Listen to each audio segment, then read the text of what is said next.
માત્ર અમદાવાદ જ નહીં, સ્માર્ટ સિટી વડોદરાની વાત કરીએ. વડોદરામાં મહાનગરપાલિકાની પોલ ખુલી ગઈ. હરણી એરપોર્ટ ઉપર ભૂવામાં એક ટ્રક ફસાઈ ગઈ.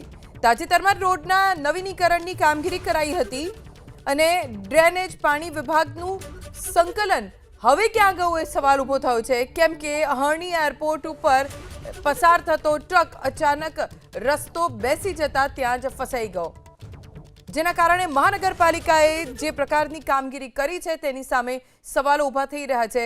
વગર વરસાદે આ ઘટના બની છે. વરસાદ પણ એવો વડોદરામાં વરસ્યો નથી અને છતાં આ પ્રકારની ઘટના બની, જેના કારણે લોકોમાં રોષનો માહોલ છે. અગાઉ યોગ્ય પુરાણ ન કર્યું એટલે ફરી એક વખત રસ્તો બેસી જવાની ઘટના બની, જેને લઈને મહાનગરપાલિકાની કામગીરી સામે સવાલો ઊભા થઈ રહ્યા છે. गाड़ी खड़ा किया, एड्रेस पूछने के कारण की वजह से फंस गया। किसमें धसी, किसमें है ये गाड़ी? किस जगह पे धसी है? एयरपोर्ट के सामने तो चेकिंग करते समय गाड़ी धंस गया। क्या माल सामान क्या भरा था? ब्लॉक है।